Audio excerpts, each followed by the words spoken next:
Hello दोस्तों, आज के इस वीडियो में दो महत्वपूर्ण प्रश्न बताने जा रहा हूं, जो इस प्रकार के प्रश्न railway, NTPC, ALP, group D, SSC एवं अन्य सभी परीक्षाओं में पूछे जाते हैं। तो वीडियो को अंत तक जरूर देखिएगा, बहुत ही मजा आने वाला है। तो चलिए प्रश्न की ओर चलते। यदि एक बिंदु P से O केंद्र वाले किसी वृत्त पर PA और PB स्पर्श रेखा परस्पर 110 डिग्री पर झुकी हो, कोण POA का मान क्या होगा? कोई वृत्त होगा, पहले वृत्त बनाइए। ये केंद्र है, बाहर में कोई बिंदु P लीजिए, ठीक। अब कह रहा है कि ये ऐसे झुका है, ठीक। अब देखिए, ये त्रिज्या हो गया इसका और ये त्रिज्या हो गया। यहाँ से यहाँ रेखा खींच दीजिए, ठीक। देखिए, ये A मान लीजिए और ये P और ये B और ये O हो गया। देखिए, ये स्पर्श रेखा है, ये भी स्पर्श रेखा है और ये त्रिज्या है। तो त्रिज्या जो है स्पर्श रेखा पर क्या है? लंब है। तो ये 90 डिग्री हो जाएगा, ये 90 डिग्री हो गया। और ये पूरे कोण 110 डिग्री का है। हमें पहले ये कोण पता करना है और ये कोण पता करना है। तो देखिए, ये जो है त्रिज्या है और ये त्रिज्या है, तो दोनों त्रिज्या बराबर होगा। वृत्त का त्रिज्या, एक ही वृत्त का त्रिज्या है तो बराबर होगा।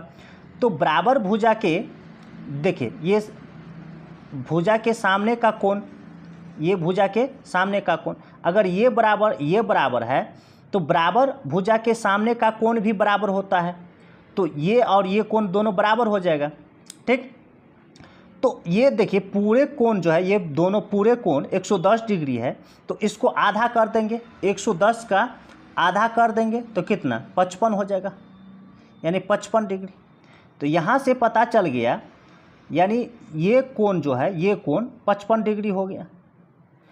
अब देखिए, ये कोण हमें निकल गया 55, ये कोण 90 डिग्री। तो ये कोण कितना होगा? यही निकालना हमें, क्या? POA, यही निकालना। तो ये 90 डिग्री और ये 55 डिग्री और ये देखिए, ये पूरे जो है, ये पूरे त्रिभुज हो गया।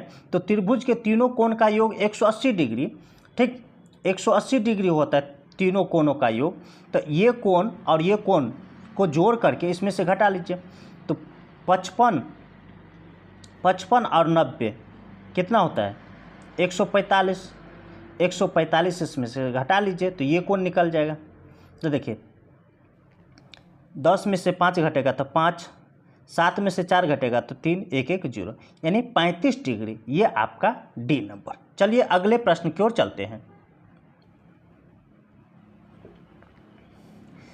यदि एक डेटा के माध्य, माध्यिका और बहुलक ए, बी और सी द्वारा दर्शाया जाता है, तो ए बी का अनुपात दिया है, बी सी का अनुपात निकालना है।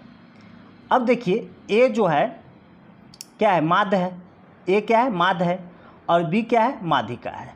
तो बहुलक बराबर, यानी बहुलक बराबर सूत्र होता है 3 माध्यिका माइनस 2 माध्य, सूत्र होता है।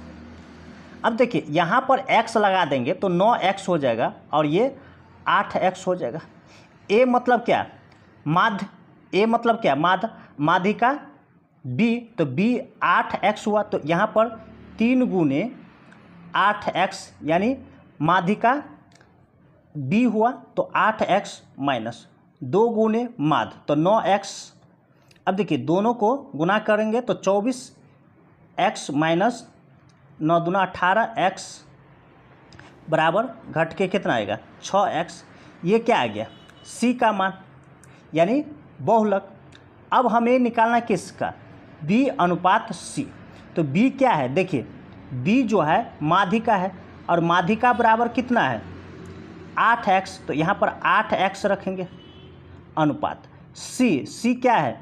सी देखिए बहुलक है और बहुलक बराबर क्या निकाले हैं? 6x। तो 6x यहाँ पर रखेंगे। अब इसे हल कीजिए, x कट जाएगा, 2 से 2 चौका 8, 2 तिया 6, यानी 4:3। यही आपका आंसर होगा, ये सी नंबर।